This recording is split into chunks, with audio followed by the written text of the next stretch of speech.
you mean all zombies are undead, but not all undead are zombies? You speaking in riddles now? You casting spells? Are you Tupac? Can we get one intro without you pointing the gun at me? All this black on cat violence. Why? Why? I'm sorry. Yeah, you should be sorry. We in America, everybody's strapped, but everybody ain't ready to get blasted. Goddamn, I said I'm sorry. Yeah, you about to be. Now we're gonna restart this video, and we're gonna do it right this time. Okay, restart. Voice, what in the historical catastrophes is that? Oh, it's a nuke. What did we just say about doing it right and no violence? Well, it won't go off until I push this button. I thought maybe the sooner we get some radiation up in here, we get some zombie bad bitches. You know what I'm saying, Knight? Playing the long game. Y'all know what I'm saying? Y'all know what I'm saying, yeah. Boy, no one's trying to see Mr. X. We talking about waifus. Oh, come on. Restart. What the deuce? Hey! You better not. On your mama's mama, if you finish that chant, I will never feed you again. Well, wait, no, on second thought, it's still worth it. Alright, like Voice said, all zombies are undead, but not all undead are zombies. Now what does this mean? It's simple. To call something undead is to put it in a general category encompassing any creature that has returned from death or exists in a state between life and death. With the examples being vampires, ghosts, ghouls, skeletons, and obviously zombies. But what we're focusing on for this video are the pros and cons for the intelligent and unintelligent zombie. Zombie waifu! Yes, zombie waifu. They're all immediate smashes, no regrets. Voice, we do not support necrophilia here. Hey, if that body's moving and grooving, it ain't dead in my eyes. You know what I'm saying, viewer? Alright! Now, what is the folklore surrounding zombies? Now, this may surprise some of you, but the original idea for zombies is a lot different from the Western modern version. You know, like the Living Dead and the Infection zombies, and you know, Resident Evil. Yeah, they're not like that. At least, not exactly.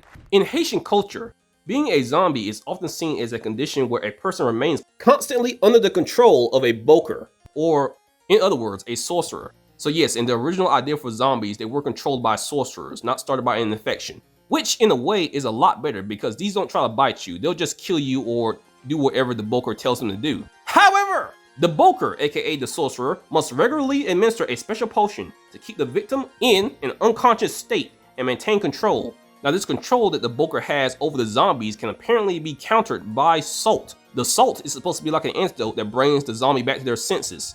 The zombie just has to technically taste the salt first. Now, the term zombie itself is believed to have originated from the West African word nzambi, or you know, zombi with an N. Man, you can't pronounce shit. I am trying!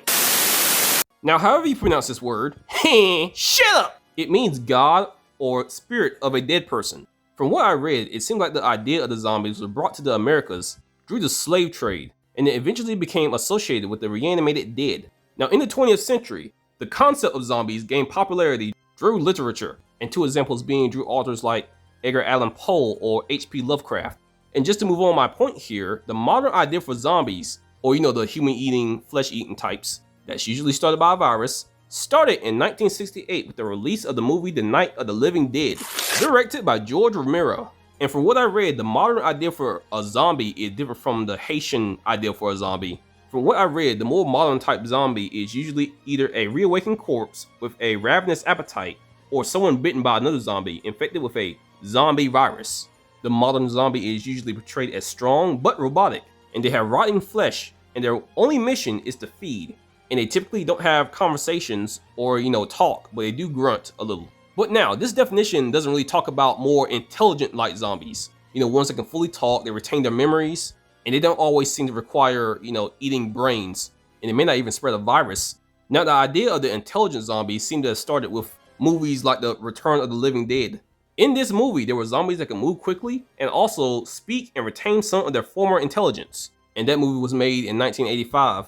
And it's important when you think of intelligent zombies that you realize that the creators kind of do what they want with the zombies' abilities.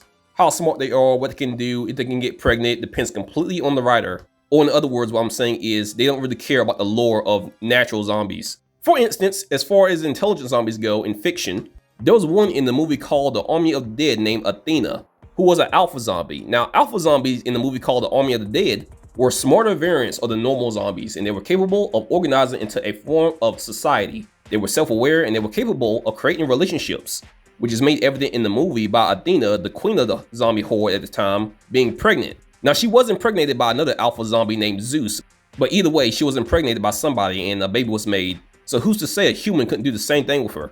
Now that wouldn't stop them from getting bit and turned, because this zombie does have the ability to turn humans into zombies. But you know, you're a gooner, you're horny. And despite her, well, looks, you smash almost anything once. Huh, I do it twice. Ew, weird. Coward!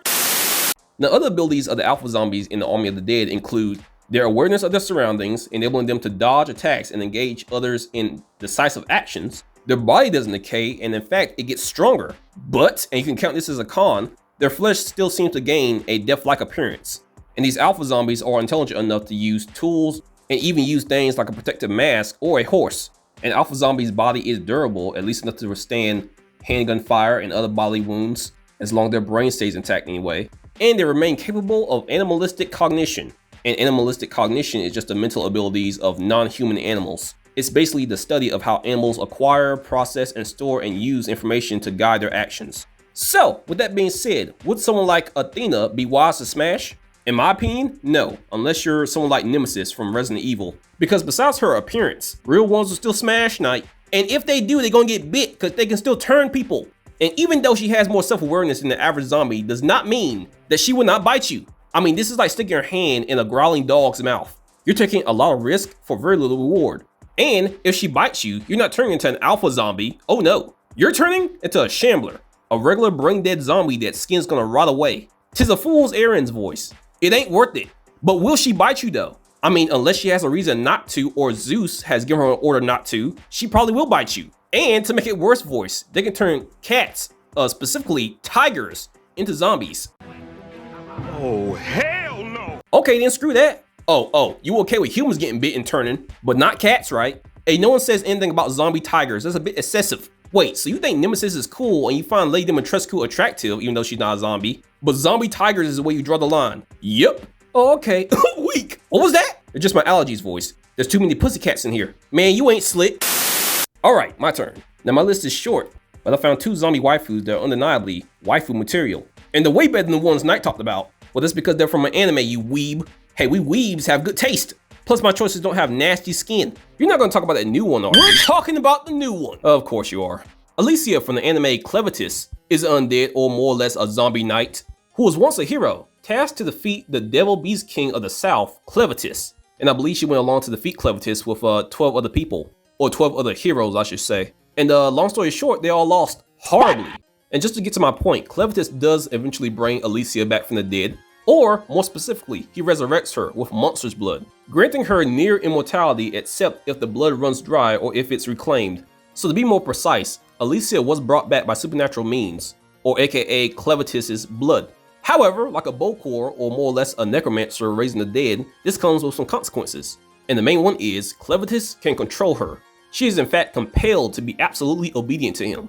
And like I said before, he can also reclaim his blood. And when he does that, it seems that she does, die again. So yeah, that sucks for her, but on the bright side, she doesn't have to bite anyone. She doesn't spread any diseases that make others like her. Her skin isn't rotting, and she still looks the way she did when she died. She also has all her memories, speech, and all the skills she had before she died. She's basically a zombie without most of the cons that most zombies have. And from watching the anime, I can assume that her body still works like a regular human while she's, moving around.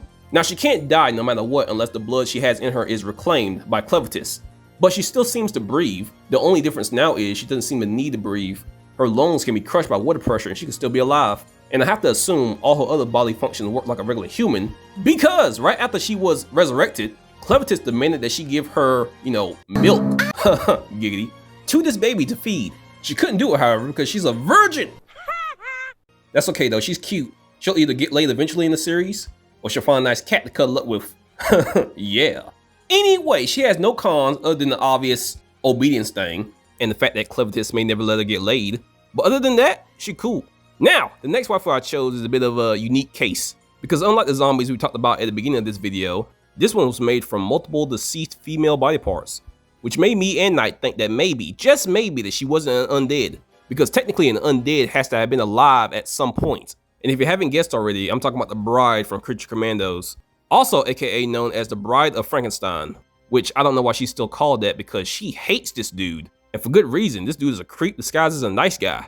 Anyway, the main reason she's on this list is because the site that I looked her up on specifically called her a zombie. But me and Knight had our doubts, Because there's another type of waifu that she's similar to, and that type of waifu is the flesh golem. Yes, I said golem, made of flesh. Now I'll get into what a flesh golem is in another video, because what's important here is recognizing the difference between the bride and a flesh golem. And the main difference I found was their sentience, their sense of self, and their free will. A flesh golem, or a golem, is more of a construct, and in the official interpretation of it, it does not have a free will, or their free will is limited. And since this is the case, the bride does not fit this mold whatsoever, because she obviously has a will of her own, a complex inner life, and I mean a very complex inner life. I mean, she basically slept with the person who created her, basically her father, and she was made to be the bride of Frankenstein. And I mean, I guess their relationship could have worked out if Frankenstein wasn't so damn aggressive, and if she didn't scream at the sight of him as soon as she was born, and then curb him for a guy who's already married who created her. Yeah, I could see this relationship going places. Oh, and before I forget, even though she herself never technically died, I consider her an undead because an undead being does include a corpse that is reanimated by supernatural forces. The only difference with her is she's a combination of several deceased women's body parts formed into one and reanimated. So yeah, zombie. But does she have any cons? Look at me when I say this, viewer. Who you think made the thumbnail? 'Twas me! Me all along! Do you not see that perfect Marge Simpson hairstyle? Those perfectly made stitches? And that sexy reanimated zombie body? I'd risk it all. I'd risk it all, man. I can't even blame this guy anymore. If I was in his position, I'd do the same thing. What? You know what? Screw it. I don't care what the haters say. This guy's Chad. He may have died by getting mangled by Frankenstein, but he died a winner. Anyway, does she have any cons? The only thing I could find is that she is borderline immortal. She has not aged since the year 1831.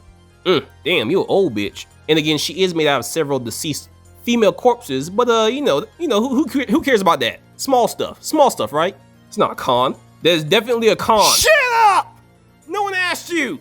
Now where was I? Oh yes, she has a pro. She has superhuman stamina. The bride's muscles produce less fatigue, toxins, and can exercise in a better condition than the finest human athletes. Y'all know what that means, right, viewers?